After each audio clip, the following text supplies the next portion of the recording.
Welcome back to Storywave.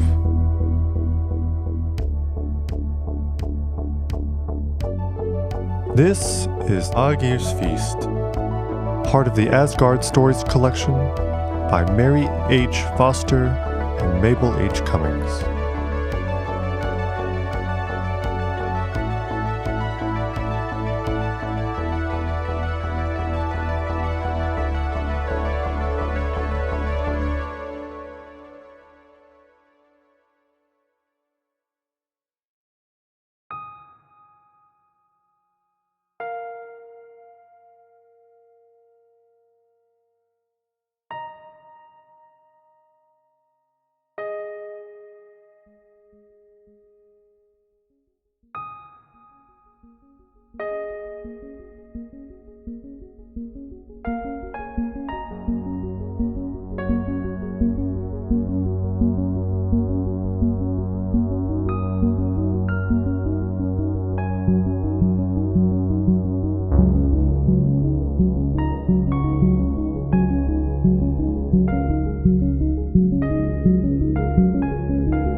Aegir was the ruler of the ocean, and his home was deep below the tossing waves, where the water is calm and still.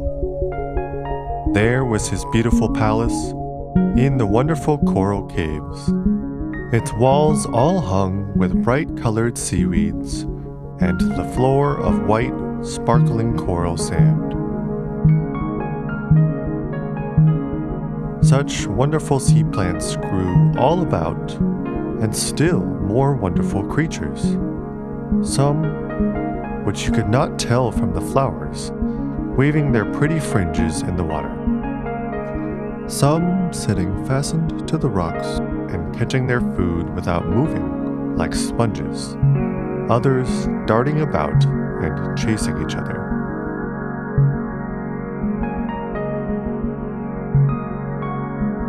In that ocean home lived the lovely mermaids, who sometimes came up above the waves to sit on the rocks and comb their golden hair in the sunshine. They had heads and bodies like beautiful maidens, with fishtails instead of feet. One day, the gods in Asgard gave a feast, and Aegir was invited. He could not often leave home to visit Asgard, for he was always very busy with the ocean winds and tides and storms. But, calling his daughters the waves, he bade them keep the ocean quiet while he was away, and look after the ships at sea. Then Aegir went over Bifrost, the Rainbow Bridge, to Asgard, where they had such a gay party and such feasting that he was sorry when the time came to go home. But at last he said goodbye to Father Odin and the rest of the Aesir. He thanked them all for the pleasure they had given him, saying, "If only I had a kettle that held enough mead for us all to drink, I would invite you to visit me." Thor, who was always glad to hear about eating and drinking, said, "I know of a kettle a mile wide and a mile deep. I will fetch it for you." Then Aegir was pleased, and set a day for them all to come to his great feast. So Thor took with him his brother, the brave Tyr, who knew best how to find the kettle, and together they started off in Thor's thunder chariot, drawn by goats, on their way to Utgard, the home of the giants.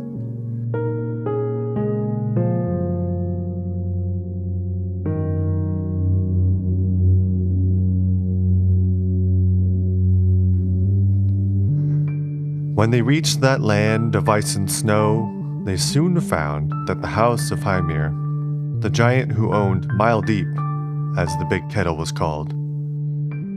The gods were glad to find that the giant was not at home, And his wife, who was more gentle than most of her people, asked them to come in and rest, advising them to be ready to run when they should hear the giant coming, and to hide behind a row of kettles which hung from a beam at the back end of the hall. "For," said she, "my husband may be very angry when he finds strangers here, and often the glance of his eye is so fierce that it kills." At first, the mighty Thor and brave Tyr were not willing to hide like cowards, but at last they agreed to the plan, upon the good wife promising to call them out as soon as she had told her husband about them. It was not long before they heard the heavy steps of Hymir as he came striding into his icy home. And very lucky it was for Thor and Tyr that the giantess had told them to hide, for when the giant heard that 2 of the Aesir from Asgard were in his home, so fierce a flash shot from his eyes that it broke the beam from which the kettles hung, and they all fell broken on the floor except Milddeep. After a while, the giant grew quiet, and at last even began to be polite to his guests. He had been unlucky at fishing that day, so he had to kill 3 of his oxen for supper. Thor, being hungry, as usual, made Hymir quite angry by eating 2 whole oxen, so that when they rose from the table, the giant said, "If you keep on eating as much at every meal as you have tonight, Thor, you will have to find your own food." "Very well," said Thor. "I will go fishing with you in the morning."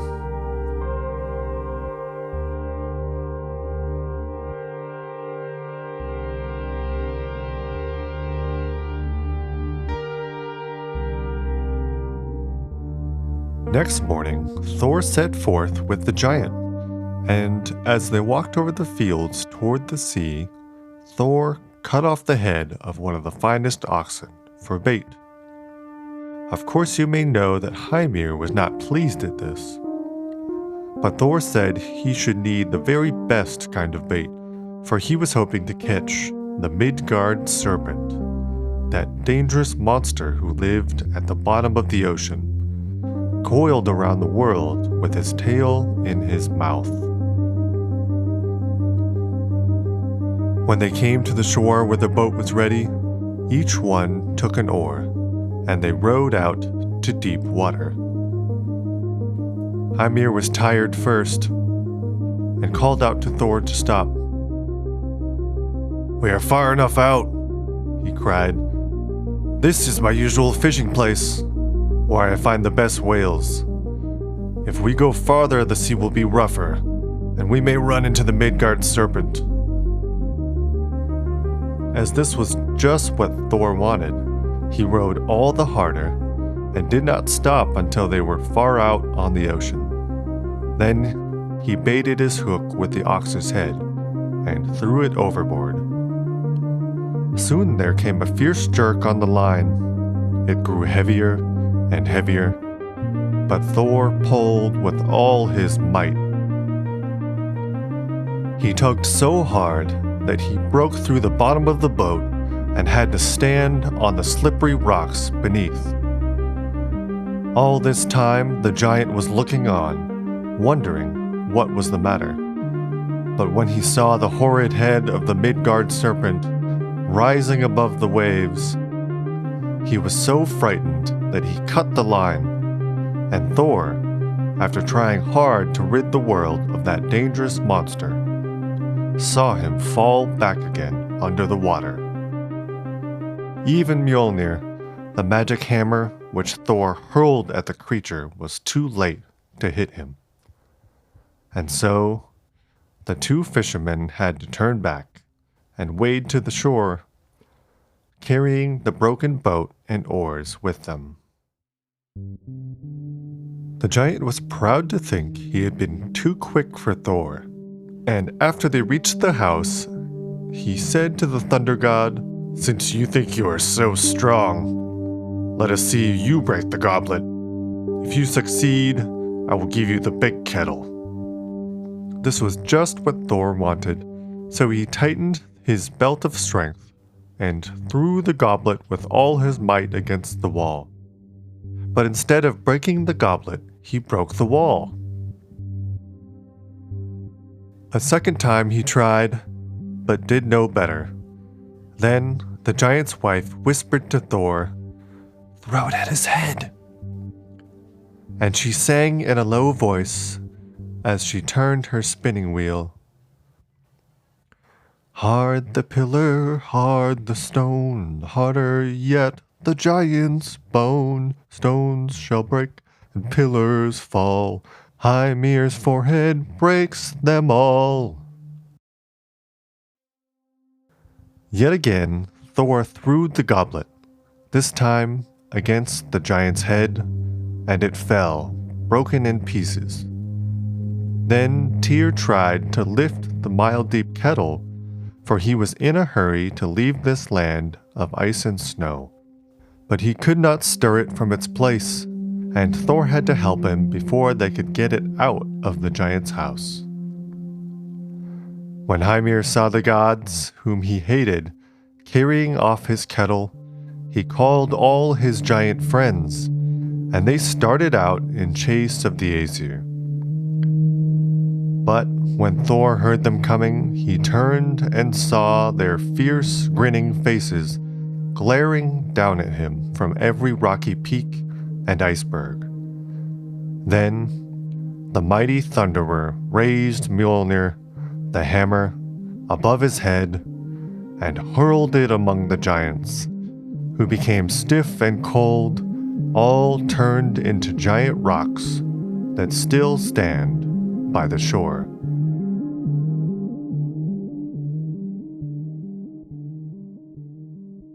Aegir was very glad to get Mile Deep, so he set to work to make the mead in it to get ready for the great feast at the time of the flax harvest, when all the Aesir were coming from Asgard to visit him.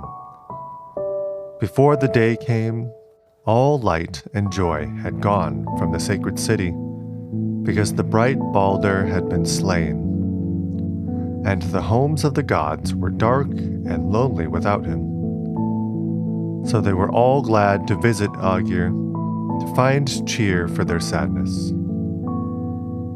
There was Father Odin with his golden helmet, and Queen Frigga wearing her crown of stars, golden-haired Sif, Freya with Brisingamen, the wonderful necklace, and all the noble company of the Aesir, all except mighty Thor, who had gone far away to the giant land.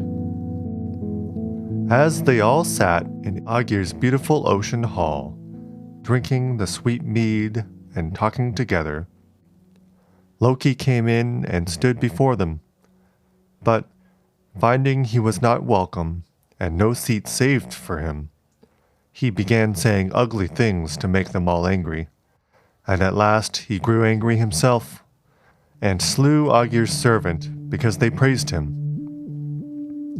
The Aesir drove him out from the hall, but once more he came in and said such dreadful things that at last Frigga said, "Oh, if my son Baldur were only here, he would silence thy wicked tongue."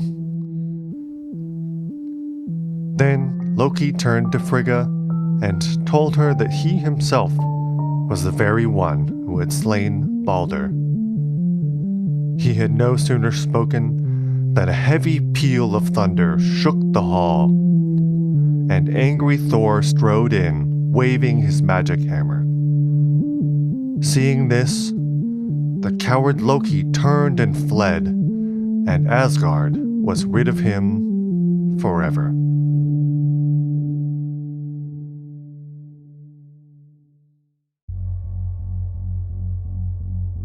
Thanks for listening to another episode of Storywave. Join us next week for The Punishment of Loki.